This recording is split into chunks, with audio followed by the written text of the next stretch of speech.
বানৰ কবলত পৰিছে কাজিৰঙা ৰাষ্ট্ৰীয় উদ্যানৰ ৬ষ্ঠ সংযোজন এলেকা।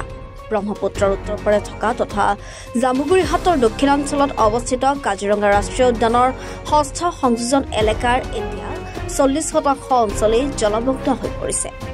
মহাবাহু ব্ৰহ্মপুত্ৰ আৰু ঘিলাধাৰী নদীৰ বাঢ়নি পানী সোমোৱাৰ ফলত এতিয়া জলমগ্ন হৈ পৰিছে ৬ষ্ঠ সংযোজন এলেকা। ইফালে বানপানীৰ সময়ত ৬ষ্ঠ সংযোজনত থকা বন্য জীৱ জন্তুসমূহৰ যাতে কোনো ক্ষতিসাধন নহয় তাৰ প্ৰতি তীক্ষ্ণ নজৰ ৰাখিছে বনকৰ্মীসকলে। বাসস্থানৰ লগতে খাদ্যৰ সন্ধানত ওখ স্থানলৈ ঢাপলি মেলাৰ সময়ত বন্যহস্তী জীৱ জন্তু যাতে কোনো দুষ্কৃতিকাৰী আক্ৰমণৰ বলি হ'ব নোৱাৰে তাৰ বাবে দিনে নিশাই সজাগ হৈ পৰিছে বনকৰ্মীসকল। পানী যিহেতু কণ্টিনিউৱাছলি আহি এতিয়া বৰ্তমান আমাৰ আনুমানিকভাৱে পৰিলক্ষিত হৈছে যে গোটেই আমাৰ 6 এডিশ্যনৰ টোটেল মাটিকালিৰ ভিতৰত এতিয়া নিয়েৰ এবাউট 40% আমাৰ জলমগ্ন হৈ গৈছে।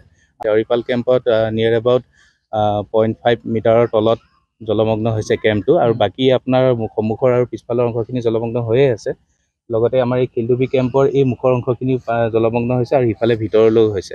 ঠিক তেনেকৈ কেম্প আমাৰ আৰু এটা আছে গড়পাল আৰু পানপুৰ ইনাৰ, এই কেম্পকেইটাও মোটামুটিকৈ জলমগ্ন হোৱাৰ পথতে, কিন্তু ছাৰাউণ্ডিং যিখিনি প্লেচ আছে এৰিয়া আছে এই গোটেইখিনি জলমগ্ন হৈছে। আমি যিহেতু ফৰেষ্ট ডিপাৰ্টমেণ্টৰ ফালৰ পৰা ইয়াত নিয়োজিত হৈ আছোঁ, আমি 24 ঘণ্টা 24/7 ইয়াত সম্পূৰ্ণভাৱে তেওঁলোকৰ সুৰক্ষা আৰু খাদ্য এই দুইটা ক্ষেত্ৰত সম্পূৰ্ণভাৱে নজৰ ৰাখিছোঁ। যথাসম্ভৱ আমি ব্যৱস্থাখিনি ইয়াত গ্ৰহণ কৰিছোঁ বা আমাৰ ঊৰ্ধ্বতম কৰ্তৃপক্ষৰ ফালৰ পৰাও আমাক লজিষ্টিক যিখিনি ছাপৰ্ট আছে সকলোখিনি 100% আমাক প্ৰভাইড কৰি আছে। আমাৰ কেম্পৰ যিসকল ইয়াত বনকৰ্মী বা আমাৰ যিসকল সুৰক্ষাৰ দায়িত্বত আছে তেওঁলোকে অহৰহভাৱে নাৱেৰে ভিতৰত অংশখিনি পৰিলক্ষিত কৰি আছে, আৰু তেওঁলোকৰ ফালৰ পৰাও আমি ৰিপৰ্টখিনি কালেক্ট কৰিছোঁ আৰু আমি নিজেও ভিতৰলৈ অহা যোৱা কৰি আছোঁ।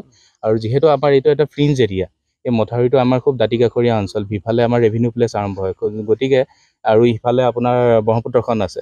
এতিয়া জীৱ জন্তু ব্ৰহ্মপুত্ৰ পাৰ হৈ ইফালে যাবলৈ অলপ অসুবিধা হয় কাৰণে এইফালে ঢাপলি মেলে। কিবা আহিছেনে জীৱ জন্তু? এতিয়ালৈকে আমি আজি ৰাতিপুৱা প্ৰায় পহু কেইটামান আমি ইফালে মথাউৰি কিনাৰে কিনাৰে দেখিছিলোঁ। আমি যিমান সম্ভৱ তেওঁলোকক আকৌ জংঘলৰ ভিতৰলৈ পঠিয়াই দিবলৈ সক্ষম হৈছোঁ।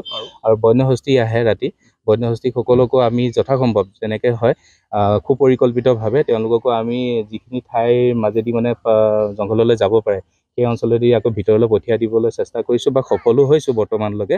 কিন্তু তেওঁলোকৰ মাজত এটা হাহাকাৰ পৰিৱেশৰ সৃষ্টি হৈছে, সেইটো হয়েই বাৰু, স্বাভাৱিক, আপোনালোকেও জানে। আৰু আমাৰ ডিপাৰ্টমেণ্টৰ ফালৰ পৰা তেওঁলোকৰ যাতে বন্যকুল সকল সুৰক্ষিতভাৱে থাকে তাৰ বাবে 100% লজিষ্টিক ছাপৰ্টখিনি আমাক প্ৰভাইড কৰিছে। নদুৱাৰৰ পৰা ইন্টামুল হকৰ ৰিপৰ্ট, এনি ভাৰত 24।